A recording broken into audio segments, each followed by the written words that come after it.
Twitch is back. Alright. Let's throw it back to 2020. We're all locked down due to COVID. Israel's government is continuing to collapse. And MrBeast has decided to open his own restaurant chain, MrBeast Burger, as he's closing into 50 million subscribers. Fast forward to today, COVID is a thing of the past. Israel has still collapsed many more times. No! God, please, no! And MrBeast is suing himself? Let's talk about that. So back in December 2020, in the midst of COVID, huge YouTuber MrBeast decides he wants to expand his empire and open up his own fast food restaurant chain. But that's a bit of a difficult task when everyone's stuck outside. Outside? Inside. So what do? You sign a deal to open 300 ghost kitchens across the country, of course. But what is a ghost kitchen? Well, a ghost kitchen is a kitchen. Duh. Where you offer food exclusively via delivery.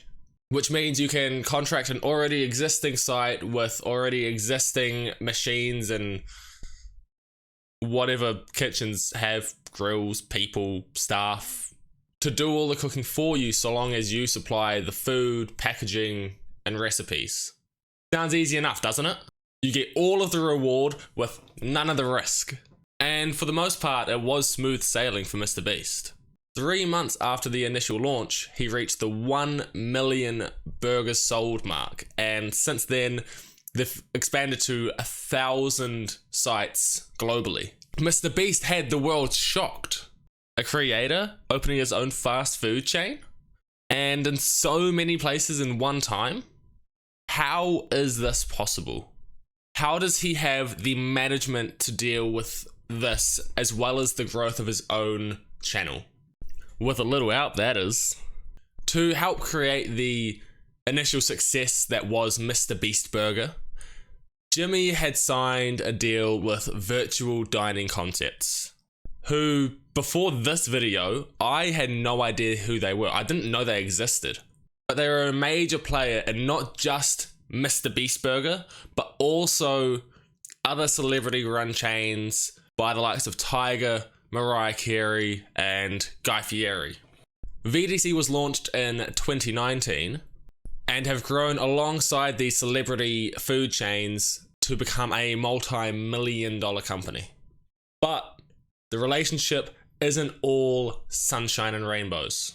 The chain, as quickly as it grew, got so many bad reviews as quality control just wasn't existent at all. And you can see this, just Google MrBeast Burger reviews on YouTube and you're going to get so many reviews and so many bad ones, not just because the food is bad, but also because of the name behind it, MrBeast. And this has sparked what we are seeing today, MrBeast's $10 million lawsuit against MrBeast Burger, or VDC, due to not ensuring the quality of the burgers they make for him and for damaging his reputation. And also the $100 million countersuit on MrBeast for damages to VDC. But how did this happen in just under 3 years? How did we go from instantly growing to 300 locations and quickly expanding to 1,000 locations to MrBeast suing MrBeast Burger and VDC countersuing MrBeast for $100 million? What went wrong? Was it too quick of an expansion? Were there too many sites in the beginning? For that, let's look into the reasoning for both of these suits. We need to know why Jimmy is suing MrBeast Burger to get out of the deal. We all know by now that MrBeast Burger isn't actually what it's all cracked up to be, and this isn't at all to the fault of Jimmy.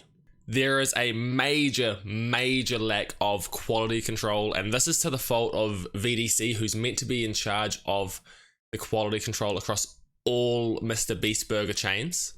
And the lack of quality control has damaged the reputation of MrBeast, especially when it comes to food-related products, which isn't good for Jimmy when he's trying to put all of his focus now into Feastables. Not only that, but VDC are also ignoring Jimmy's concerns when it comes to the quality control of the product.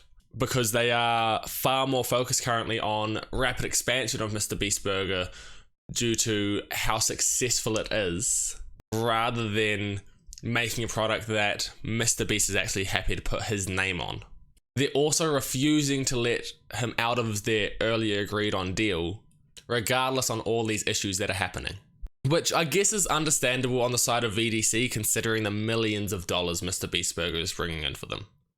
But on the flip side, VDC are countersuing MrBeast for 10 times the amount, $100 million. Which if you Google search MrBeast net worth, it's $100 million. But why the countersuit? First off, they're calling Jimmy's lawsuit meritless and are claiming Jimmy violated contract agreements and is intentionally interfering with the business's success and growth, along with intentionally damaging the reputation of VDC, which has cost the business both money and future business relationships, along with current ones too. It is also stated that MrBeast didn't fulfill his contractual obligations in terms of promotion of MrBeast Burger, which may be due to the lack of quality control and him not wanting to put his name on a bad product. But this is just an extremely simplified version of what's actually going on. There is a lot more to this. There's a deep rabbit hole, but I just wanted to scratch the surface here. I've linked a few videos and sites below where I've gotten all of my information. There's a video by Law by Mike who explains it really well. So if you want to do your own research, those are down below. But at the end of the day, are either of these lawsuits really worth it? And which side is going to win? Personally, I think the lawsuit's going to be favored towards Jimmy, but that might just be because I'm biased towards him anyways. We have the evidence of the poor quality control based on all the reviews itself, but then we also have MrBeast speaking badly about the chain, and he could be potentially portrayed as just a creator who's throwing his toys out the cot because he's a little bit upset. I don't know who the courts are going to side on at the end of the day, but when that day does come and they do make that decision, you best believe I will be here. I will be making a video on it yet again. Thanks.